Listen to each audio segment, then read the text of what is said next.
Hey, everybody, this is Mike from the Reelblack podcast, and I am so excited because right now I have the honor and privilege of sharing the next hour with Josiah Howard, who is the author of one of the preeminent pioneering books on blaxploitation called Blaxploitation Cinema, and he's got some good news about that book, which is very difficult to find. But we're here in the spirit of love for the genre of black film from the 70s until 1980. And we're trying to get this in before the end of 2020, regardless of when you're watching this, because 2020 is the 50th anniversary of the blaxploitation cinema genre. 50 years since the first time Hollywood, a billion-dollar industry, recognized our clout, our power. Hollywood is about money, and there's nothing wrong with that. But we were never recognized as contributing to the magic and the financial windfalls that were cinema, when we were always going to the movies, always, and always giving our money. And so this is the 50th anniversary of when we took over, when our films became the number one films. It's a special time. In terms of identifying it around one film, three films. I know 70 was a big year because it was the breakthrough. Yeah, so it's fun because we have the 70 to now where we are, 2020. So it's 50 years. 1970 is when Cotton Comes to Harlem was released. It was a multicast comedy that was low budgeted and was not expected to do anything. It broke all of the expectations for finances from a low budget film. And so Hollywood said, wait a minute, this is a black film. We thought that just, this was going to be a small little thing we do to be a part of the Black Power movement. It was much more than that. It showed them that this was something they should invest in. And so 70 proves that. And then 71, the gates are open. We have Sweet Sweetback's Badass Song and Shaft simultaneously released, which proved that this is really a market. And then the floodgates open, and it just continues. Let's because we are locking this down for prosperity. There were other films prior to that were done by studios. Learning Yes. Tree being Gordon Parks' one for Warner. Watermelon Man was 70 as well. Yes. What distinguishes Cotton Comes to Harlem for you as far as you making that the film that trumpets the beginning of blaxploitation? Yes, so Cotton Comes to Harlem is different than Learning Tree and, all of the other films that were in the 60s that also presented certain characters in films that were militant and Black Power centric and modern. But Cotton Comes to Harlem was the most modern we had ever seen. First of all, it happened in Harlem. The name is right in the title. And it was modern people who were not a part of the world that had come before. They were not trying to work within the system. They were happy to work out of it because they had questions about the system. So that was a whole new presentation. That was always the case, but that was, so now we see it on the screen. So it was really modern in a way that hadn't happened before. We had militant characters in 60s films, but we hadn't seen a whole black world of people who were modern and were not in agreement with what had happened before. Okay, so Grandma was unhappy, Pappy was unhappy, the pimp was unhappy, the child was unhappy. Everybody was thinking, I ain't doing it like the man tell me to do. Mm-hmm.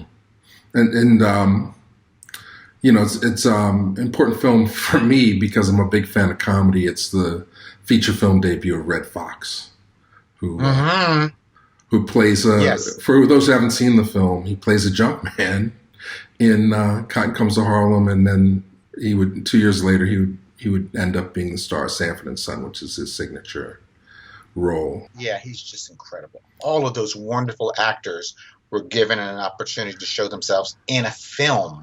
Right. Not on stage, not on the Chitlin circuit, in a film. Right. Well, that seems to be one of the things that happens when we get these cycles. And there are a lot of people now are in the midst of a big cycle because there's so many more platforms for us to see ourselves. And the belief system that I inherit is that it's not going to end because every day there's a new platform, there's a new desire to be seen. Now, my culturally, what blackness is, what black film represents to the audience and to the people that are financing the film might shift to a point where I get uncomfortable. And that's what the channel is trying to fight to protect, that black film not go the way of mumble rap. I love my culture. Yes. But I see like a correspondence between then and now in the sense that you had so much latent talent ready to go in 1970.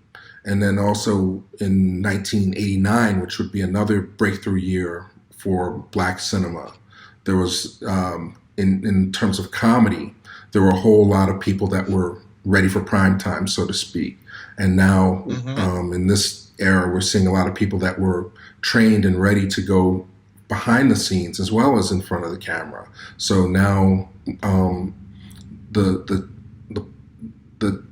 process of the filmmaking is much more together. So, I think, and correct me if I'm wrong, one of the reasons why Blaxploitation ended as a cycle, there were a lot of factors, and maybe you can get into them, was just the lack of quality. So now I think that we've surpassed, there's so much training and talent involved in all platforms, in front of and behind the camera.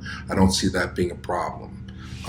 But let's talk about the Blaxploitation cycle, if you can. What thoughts come to mind as I throw these things First out? of all, I like what you said about it was a time when people were prepared and ready to go. So it couldn't have happened if there weren't people ready to go, if there weren't young actors out there who were talented and available and could do it. So there was a confluence of events that happened. There were beautiful black people out there waiting for the chance to be in films and to be in starring roles and to work, as you said, behind the scenes. Coffee is the very first black film that ever employed a black female stunt person. Mm-hmm. There were no black female stunt people in Hollywood. This Coffee is 1973, before 1973. Before then, if there was a black person who had to take a tumble, it was a white person who was painted black and took the tumble. Coffee is the first film that employs a black woman, an African-American woman, to take a tumble. Right. So doors were opening up behind the scenes, as you point out, and that's underreported on. That is one of the benefits of Blaxploitation. Wonderful films that were made to entertain, low budget, for a specific audience, but they were profound in the impact they had on the audiences. Me, seeing black people on screen that look like me, it changed everything. I didn't think we could be movie stars. Yeah, what's your introduction? I'm a little younger than you. I'm 51, so all of the things, I love Blaxploitation because I can look at it and it reminds me of my childhood. It's like I remember those images, but I'm guessing you're a little older. Yeah, so I'm 58, so I got 8 years on, 7 years on. Okay, so you weren't really seeing them in the theater either. That's a generation. You weren't going to see Pam Grier. Yeah, but I was also 11 or 12. Okay, so it was 11 or 12-year-olds seeing that, and it was wow. First of all, I had never, and I say this a lot when I talk, I had never seen a nude person before, right, at 11, because my family didn't. Families do how they do. My family was never nude. My families didn't curse. I didn't hear people cursing, even though we grew up in an impoverished neighborhood. I was not aware of drug culture. I never saw anybody put a needle in their arm. That's in Coffee and the other films. So it was a shock to the system. And I thought, oh, well, this is a part of our lives too. And I was totally, you could be revolted by it. You never seen sex acts before. That was in the films. Or you could be, wow, I want to know more about all of this. And I fell into that category. I wanted to know who are those people? Who wrote this? Who directed this? And that's where it came from. It came from a shock and appreciation. Right. Right. So do you have any favorites? What's the first one that you remember seeing, and where did you see it? So I grew up in New Jersey, in a small town called Plainfield, New Jersey. It's an African-American town. Home of George Clinton. Yeah. Very All right. good. So you're imbrued with the funk. Yeah, and so an hour away from New York. So New York was, when you turn on the news, it was New York news, not Plainfield, New Jersey news. So very New York centric place. And the first film I saw were Blackula, 1972, and then the other films. So babysitters would bring me. I was 11, so when my parents were not available, babysitters would babysit me, and they would bring us because they were teenagers. They wanted to see these films, Right. even though I was 10 and 11 and was not supposed to be seeing them. So I saw those films at the time. Coffee had a big impact. Trouble Man was very profound. Of course, Superfly. But Blackula was the very first one, and it was just, wow, look at us. I had never seen us on screen before. We had Sidney Poitier. We had Diane Carroll. We had other wonderful people. But they weren't like those people. They weren't like that. They weren't holding guns and beating people up. So it was we can do that too. It was a lot of fun. Right. Very empowering. Yeah, I mean, it's interesting because those films were designed for a pre-mall culture, white flight urban audience. I like that. Exactly.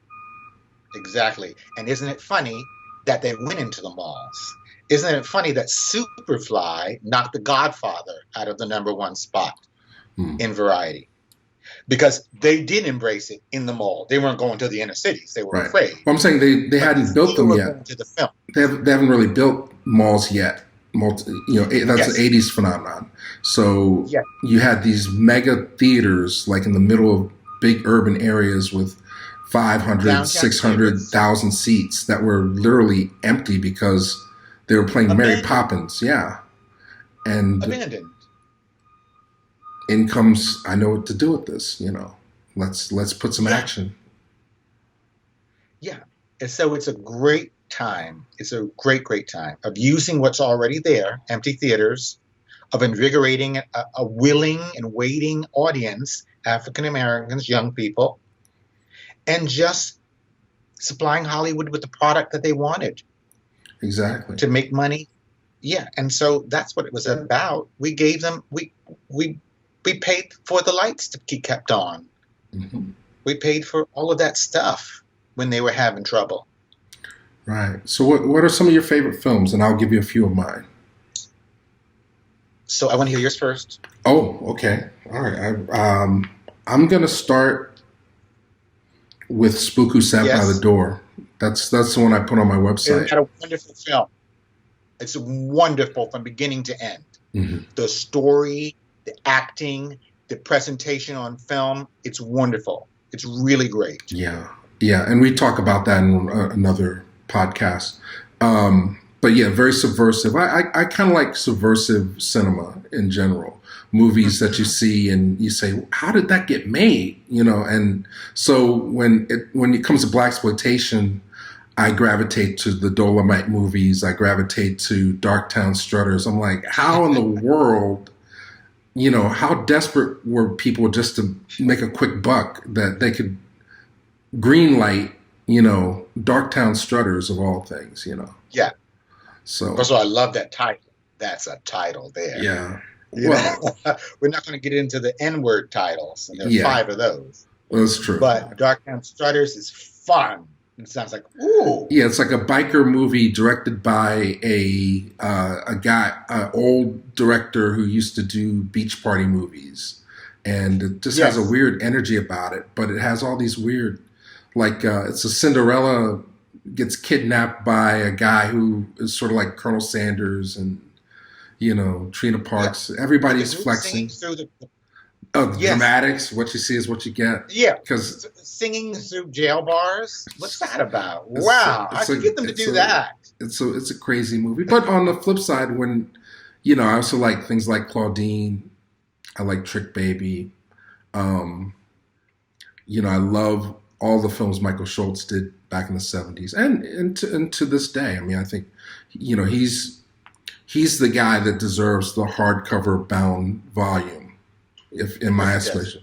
I mean, if you go to a bookstore and you see books on Orson Welles and Quentin Tarantino, it shocks me why artists like Michael Schultz don't have a book like that, or even, less of a seller would be Gordon Parks' film work. There's 30 books about Gordon Parks' photography, but nothing that investigates his cinematic career. So I'm lobbying for that. But He's wonderful. Yeah, he's got some of the best films that out there. You mentioned some of your favorite films. I did not hear a Coffee. I did not hear a Superfly. I did I not was gonna get to hear. Jack Hill. I love both Jack Hill Pam Grier movies, Coffee and Foxy Brown. Foxy Brown probably more so because Antonio Fargas lights it up in terms of the comedic appeal, and so I'm a big Antonio Fargas fan. And even had a chance to meet him and talk about making Putney Swope. Mm, Which is not, it's not on the radar for this, but Putney Swope is no, one of my all-time but it's a favorites. special film. Yeah. Yeah. But maybe I left some of those out for you. Who knows? What are your So favorites? I mean, I I'm going to think ask the question. Superfly is pretty So obvious. number one, I get asked this a lot. So number one is Coffee Okay. because it's all of the genre turned on its head because there's a woman now toting the gun and a woman negotiating the world, the underworld. Second would be Superfly. As much for the wonderful, gritty New York City locations and the wonderful acting as it is for the Curtis Mayfield soundtrack. Mhm. The music of our times is just incredible.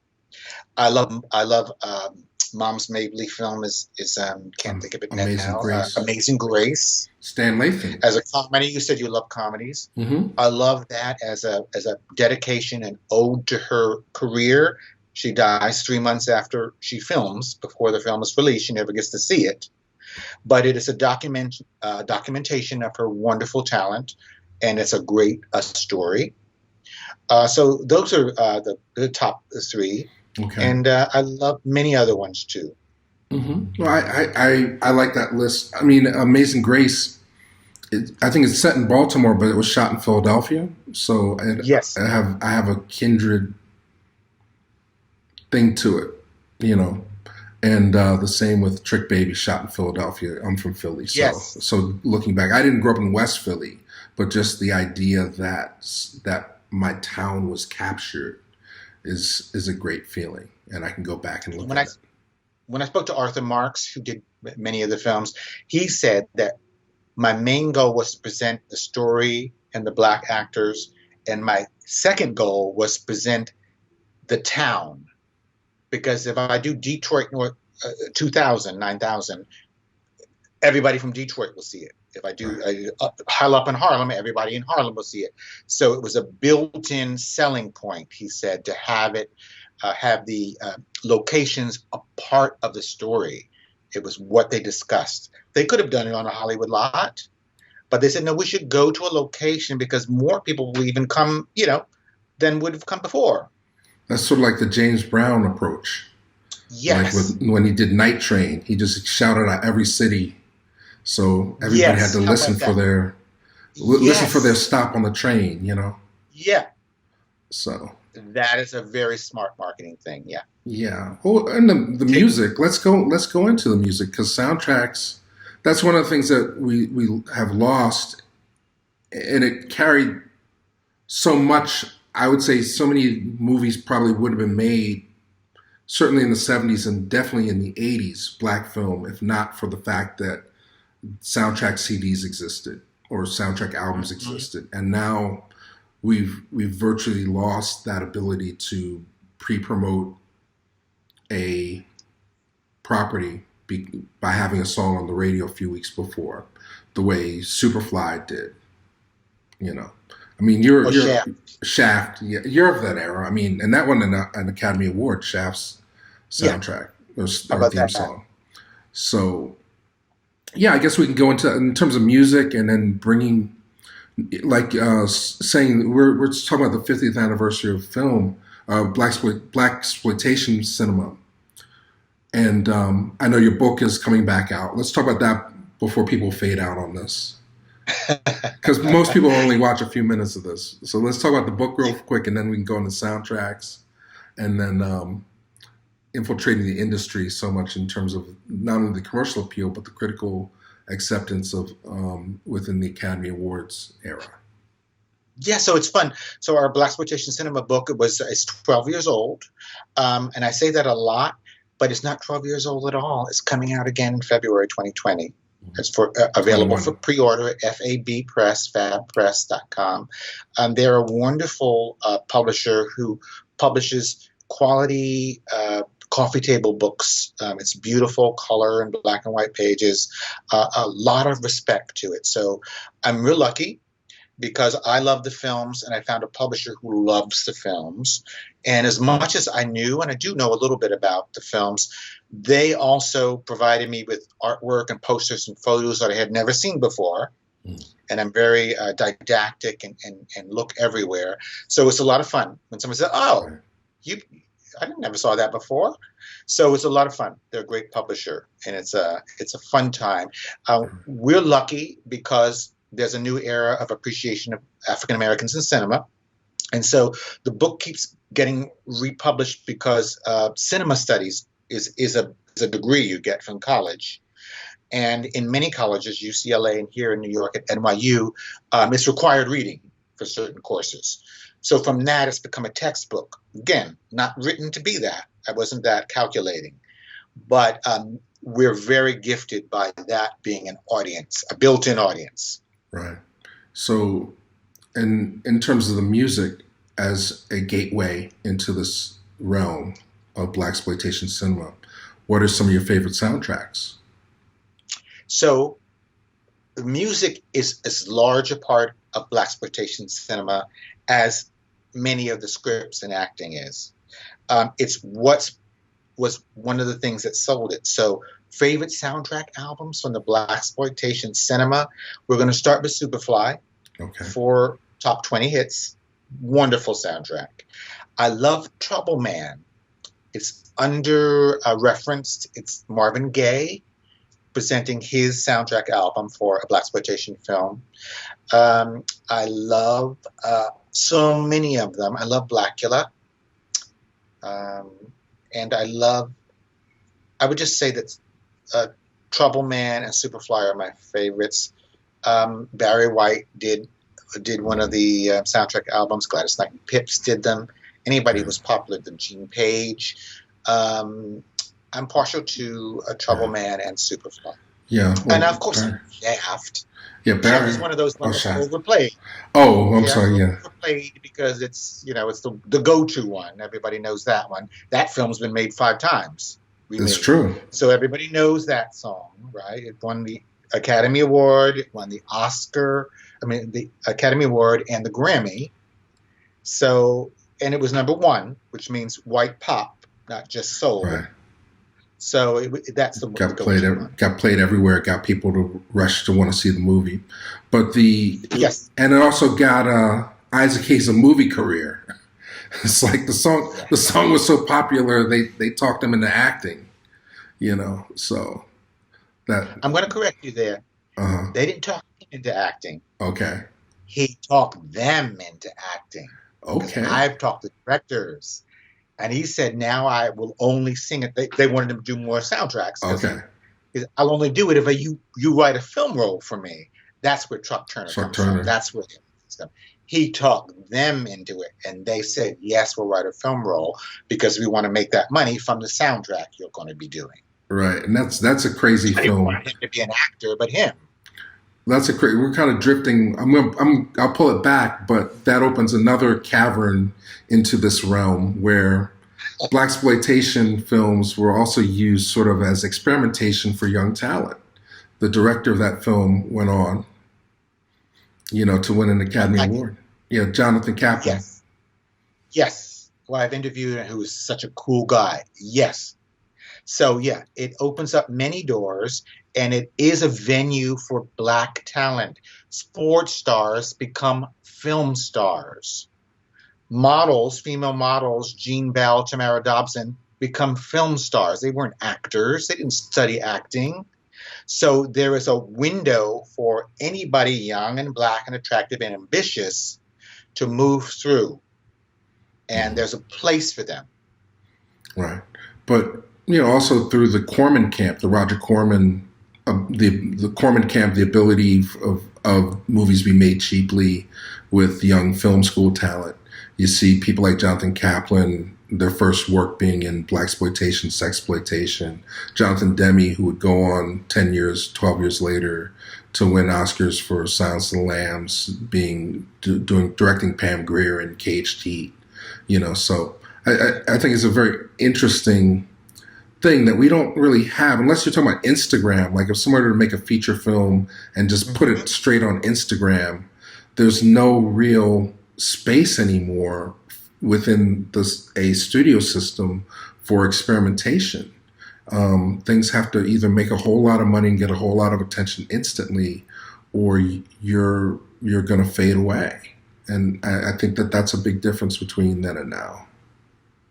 I agree completely. I think you're right on there. Also, there was this market that nobody talks about anymore, a drive-in market.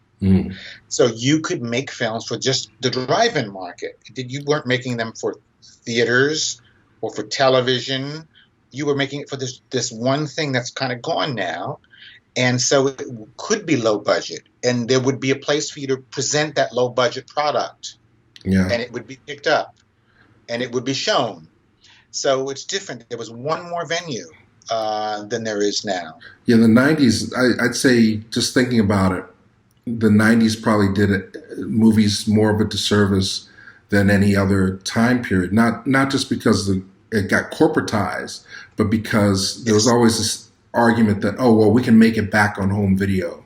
We can sell the DVD and make our money back. Whereas in the 70s, the tickets were $2, if that, $1.50 for a matinee. Yes.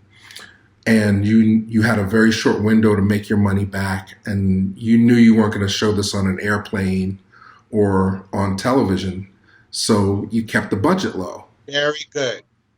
Very good. There was no idea of larger revenue after the showing at the drive-in or the downtown theater. Right. That was the goal, and that was how it was calculated. We'll take it city to city. We're going to make our money, and that's it. It's not going to be shown on TV. Exactly. So, different world. Exactly. And it birthed a lot of stars. People that went beyond the 80s and continued to make films. It's a short list, but can we speak about some of your favorite stars from that era? Yes, well, the signature one is Pam Grier, who we love. In all honesty, I don't think she's the greatest actress, and I never have.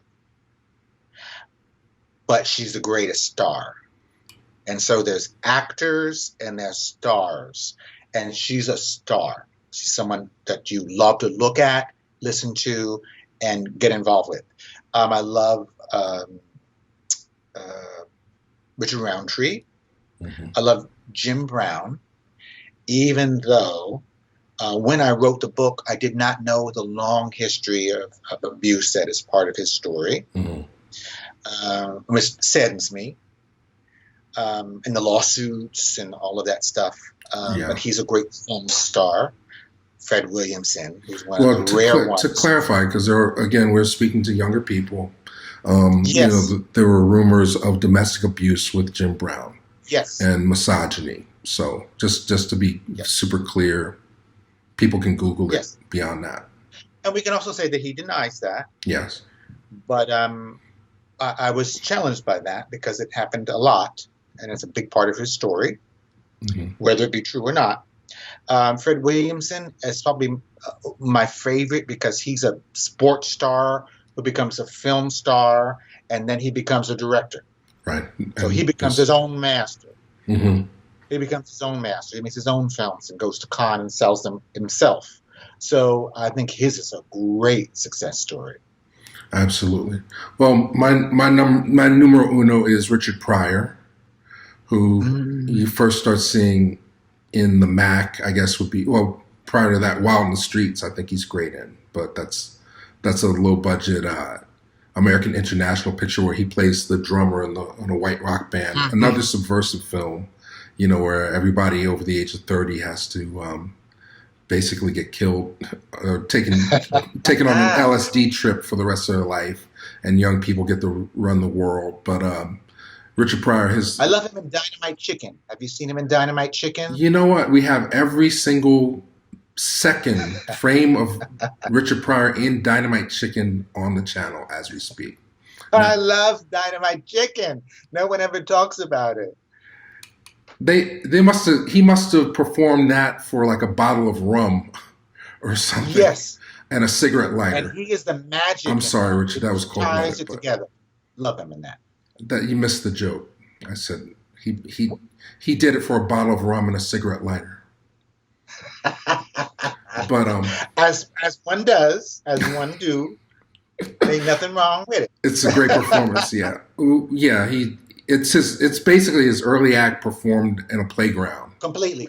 It's a great, and you can see it on the channel if you haven't seen it yet. Dynamite Chicken. But Richard Pryor, my number one, and he stole the whole movie, The Mac, for me. And then from there, Which Way Is Up and Car Wash and all the stuff he did with Michael Schultz would be my favorite stuff of his. He also makes it an impression in Lady Sings the Blues. He's distractingly good. Oh, without question, yeah. He's like, oh, hey, Richard. Piano Man. Yes, he's incredible in that. Incredible. Yeah, and he was the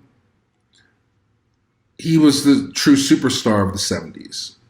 He's coming through that, and also benefiting from having a recording career.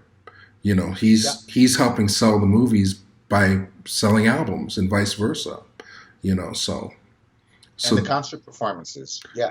By 79 doing the live and concert album, yeah, or filming his album. By the time, if you see a trajectory there, it's like going from recording at Red Fox's nightclub album that basically was a bootleg almost, to by the end of the decade being in a Superman movie, and being the highest paid black actor ever. So there's a lot happening. As we're talking, I'm just trying to think in terms of corollaries between then and now that might help people process where how much has changed, how much hasn't changed.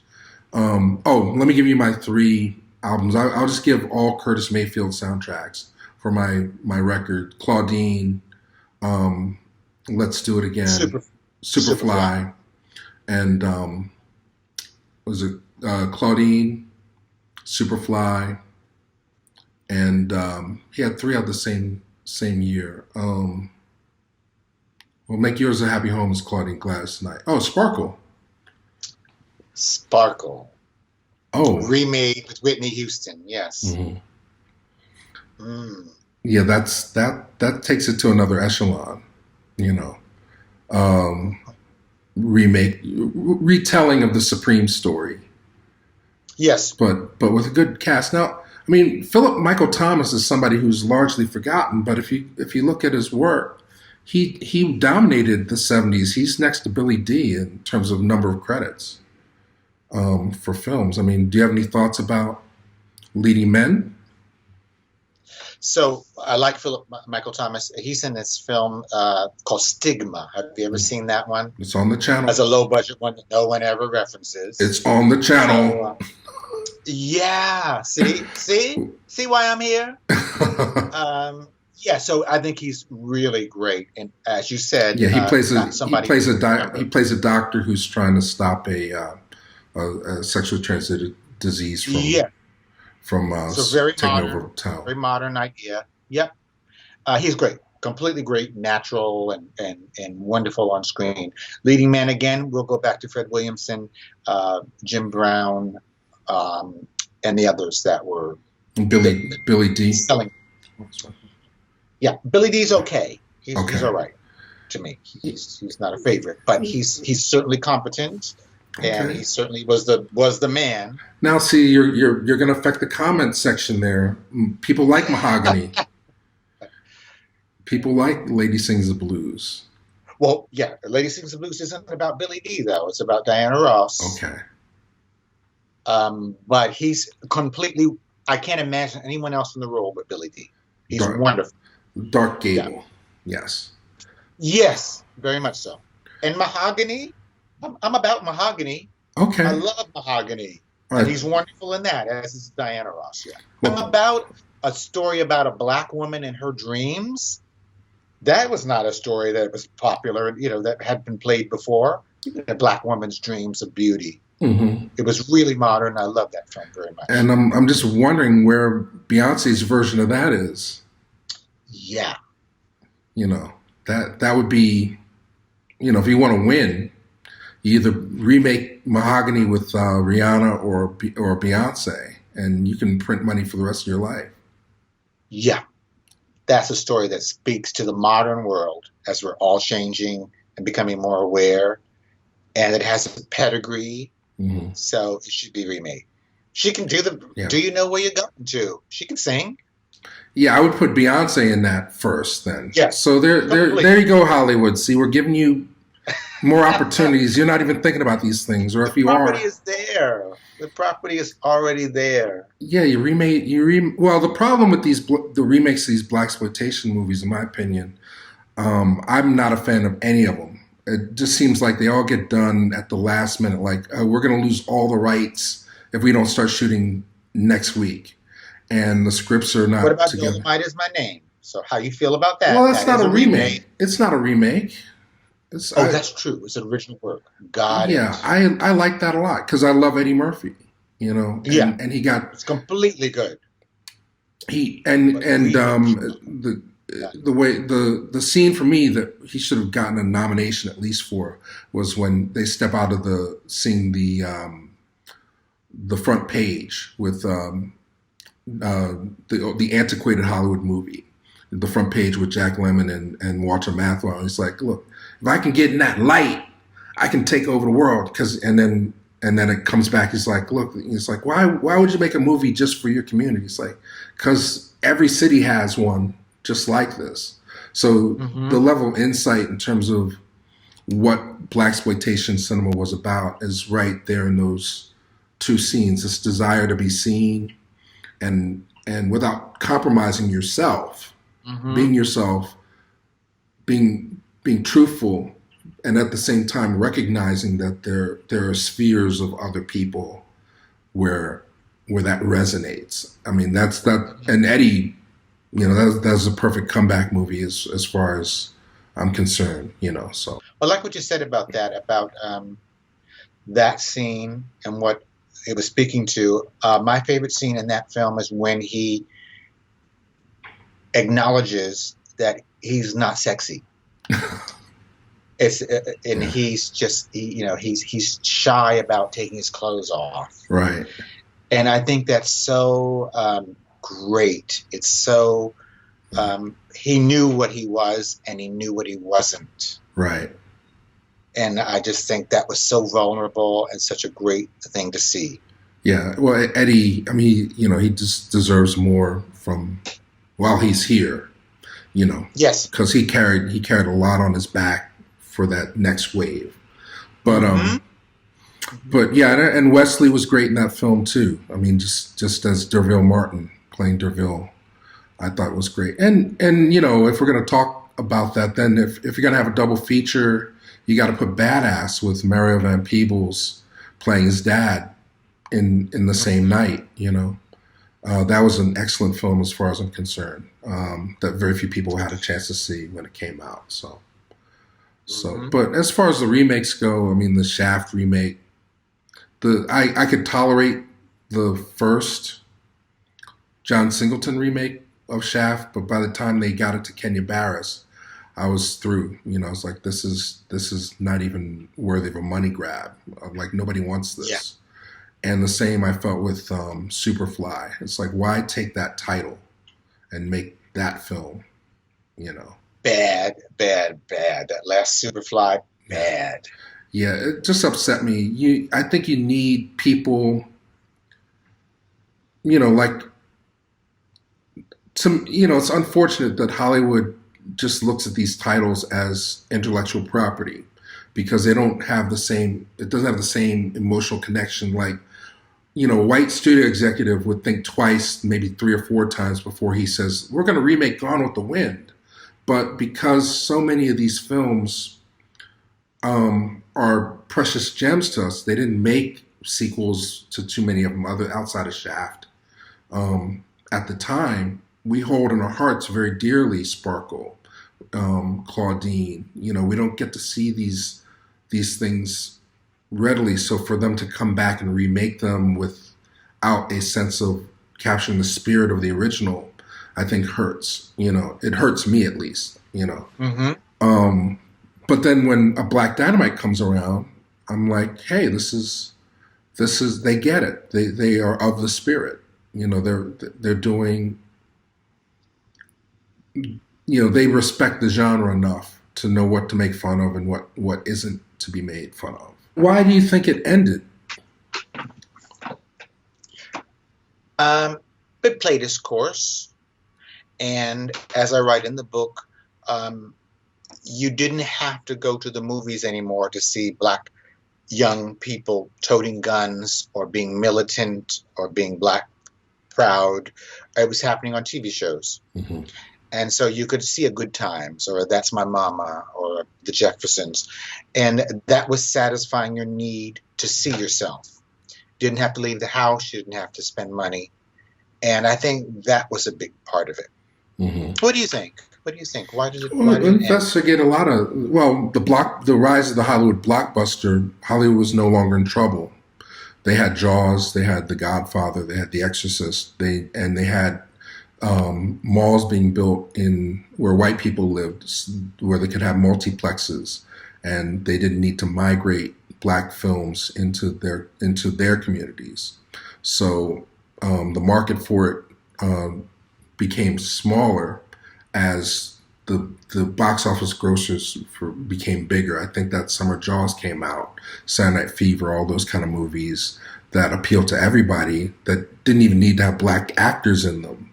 We didn't have Landell Calrissian until much later. Like, hey, how are you making all this money and not putting Black people in these movies? We want to see these too. But they resolved themselves to the point where they didn't need us as much. And, we didn't necessarily the quality of the films wasn't there. We didn't have the writing talent or the directing talent in place to do things independently that we got later on with the next wave, where you had Spike Lee and John Singleton and a lot of people that were graduates of film school making independent films and then being brought into the studio system. And that's not to discount the wedge that the LA Rebellion filmmakers did. They bridged the gap in terms of the Jamal Fanakas and Halle Garima, Julie Dash. I mean, it's not to say that Black film disappeared the minute studios stopped supporting them or drive-ins stopped showing them, because they could show just as successfully as a second run of Star Wars and fill up the drive-in as they could, bringing in an independent film, So, and also Burt Reynolds kind of heard it. He was making basically drive-in movies, and he encountered crossover success to the level of, putting, I guess if a lot of that stuff went to television, in terms of our representation, in terms of independent films, the novel idea got co-opted by the mainstream in terms of what is a high concept picture. It used to be studios didn't want to make a monster movie or some sort of weird, it came from outer space. And then by 1979, Alien comes out. and they put Yes. big money behind a movie that would have been like a guy in a rubber suit 20 years before, you know. So there's the success devises its own end, you know, and I don't think anybody was thinking ahead of the curve at that time, like what's going to be the next thing, what's the next opportunity for us to stay in this game. I think there was a perception that it was that either they had no control, the producers and directors. And there's a great documentary on the channel called Black Hollywood. I don't know if you saw it. It's a British TV special from the early 80s. I have seen it many times. Oh, well, speak on it. I mean, I'm curious because I feel like I'm the only person that knows about this film. What is it that you respond to in it? Black Hollywood. My first thing that comes to mind is their use of vintage footage and the music, and I think they get the story right. You know, a lot of times documentaries don't have the money to pay for that you know, to play the Shaft song. Mm-hmm. So they had the money, and the editing is there, and I think it just tells it really well, quickly. And I like it. It's one of my favorites. Yeah, it's a documentary where they talk to a lot of the actors who were very successful in the 70s, and now it's like the mid 80s, like 82, 83, 84, and they're without work, and they're not necessarily saying, well, you know, what happened. They're just saying we need to be in a position of more power, and you know, Hollywood. And it's a shame because when the 80s, when it came back around again, those people were still active and could work and play somebody's mom or dad. They were still young. Yeah, they were still young. And they weren't being chosen for that. It seemed like the young directors needed to create their own stars. Mm-hmm. But what hurts that is they don't have the veteran on the set. It's almost like a football team. Or better yet, a basketball team. Sometimes there are players that are just on the team because they help build up the rest of the team into champions. You know, so I think that a lot of the younger directors in the early '80s, the ones that aren't really working right now, may have gotten blindsided because they were in the same position of the directors and the writers and the actors in the '70s of thinking, oh, well, I'm in. It's never going to end for me. Mm-hmm. Because they didn't have veterans around them saying, look out for this, look out for that, which is where you see a difference now. I always talk about Ava DuVernay. You have people that can run cover for you, right? So for Ava, it's Oprah. You know, Oprah can say, look out for this, look out for that. For Ryan Coogler, it's Forrest Whitaker. You know, Ryan Coogler would essentially not have a career if not for Fruitvale Station, which was a low-budget independent film that was financed basically by Forrest Whitaker. You know, so I think people have gotten smarter over time, or at least maybe we're at a saturation point where there's enough talent at all levels where we can actually visualize a mountain. You know, I'm not going to do this, but we can visualize. I already got one by with the rum and the cigarette lighter. You know, it's like, Jay-Z, are you listening? You know, we need Mahogany. But you can't play him. We don't want that. Yeah. We don't want Jay-Z. You know, even Berry Gordy was smart enough to find Billy D in there, you know. But we need a Mahogany. I don't know if we need too much else. I think you're right. I think we need the glamour and the woman story, because it is the era of women coming to their position of power. It's a long time coming. Absolutely. A woman vice president. So Mahogany is right in time with what's going on. Women are getting their day. And I could deal with not in the theater. I mean, the theaters don't really exist anymore.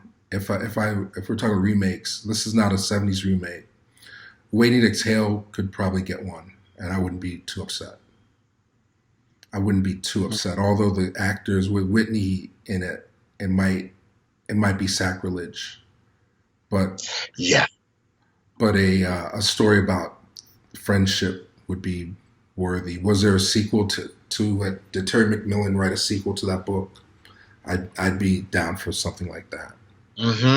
But yeah, it's a shame we just don't get that many good black movies. When we do get one, we hold it close to our hearts. So it's a dangerous, slippery slope to try and. I'm interested in this Ma Rainey film. Have you seen the clips from that? I have seen the clips. She's incredible.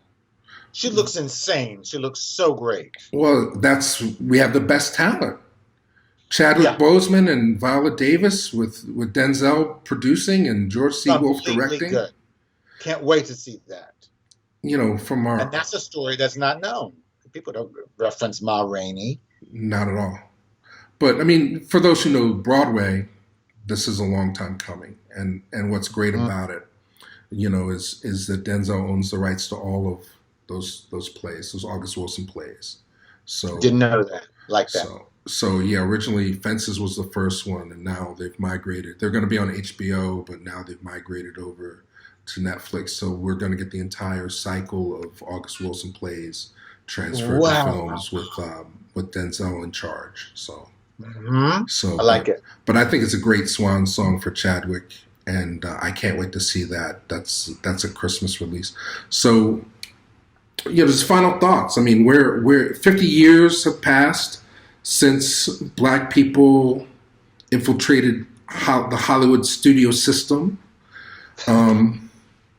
I don't know if it exists with COVID. There's an argument that we may be on the verge of something similar. We're certainly not going to see the same kind of money spent to make films as Hollywood has been in the past, because the stakes are lower now with theaters sort of having conditioned for 9 to 10 months audiences to watch things at home. They've even made deals where movies that were going to be coming, the big Hollywood movies, are either being shelved, to like the James Bond movies being shelved to wait to see what happens, or they're being sold wholesale to these streaming services. Like Warner Brothers' entire slate has been moved over to HBO Max for day and date release simultaneous to theaters, right? So Hollywood's in trouble again. Should Black people save them? Should we save them again, or is this something different brewing? What are your final thoughts, Josiah? Well, we'll see how we feel about that. We'll see how we feel about saving anyone else before we save ourselves. So we've got the talent. There is an opportunity for us, but we're going to be all right either way. We're going to be all right either way. It's not about whether we're going to save Hollywood or whether they're going to come to us. We're here. We're here now.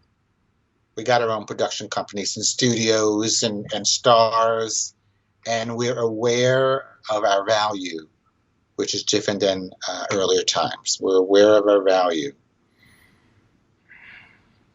Yeah, but the same. We still Black. We still Black. We still. We still Black. But we still watch Hollywood Shuffle. We're not in solidarity. I mean, me and you, maybe. You bring a third person in, now all of a sudden, it ain't gonna be the same. There's no three to hard ways coming. There's no. Agreed. We're lucky we got Chadwick and Viola together, but a show of force. That clip. A show of force. Like I don't see that happening. Like if you took Prince Akeem and you put him with another character like Big Mama or something, like like Bad Boys. That was Bad Boys 3 was a paycheck. It wasn't a power move. If it was a power move, it would have happened when everybody was right in the midst of things. So I hope you're right. I'll leave it at that. I hope you're right. But I just know the minute you bring, and money could be that third person. Two people can agree when a third person comes in and it's us. The jealousy all that kind of stuff. It makes it a little. It changes the energy. It changes the energy. So, but if we can get through this current cycle with a Mahogany remake with Beyonce, then the work is done as far as I'm concerned. Because I think that to me would be enough of a signal to reinvigorate the ideal for what blaxploitation could have been, which is something that Charles talks about, which is to see ourselves not just being exploiting one another, being violent towards one another, selling drugs to one another, but the whole, and not just, but just truly loving one another, and they're, like, the Sounders, the Claudines, the Brothers. That's another movie that people don't talk about. I love Brothers.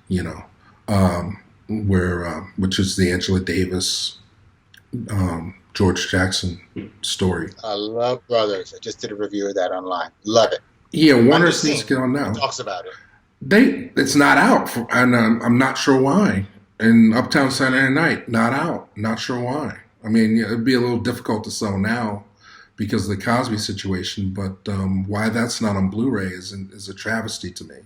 Well, this has been a wonderful talk. I'm so pleased and honored to be on the show. I'm a big fan, as I said at the top of the show. Yes. And I'm glad that we are celebrating 50 years of Black cinema. Josiah Howard, likewise, we've interacted online quite a bit, but this is our first time actually having a conversation. Hopefully it won't be the last. And, we'll have to, in the words of Curtis Mayfield, we'll have to do it again. Let's do it again. Or great. I don't know who wrote it. Richard Wesley, who came up with that title? Let's do it again. You know more than I know. Just well, riffing. thank you very much.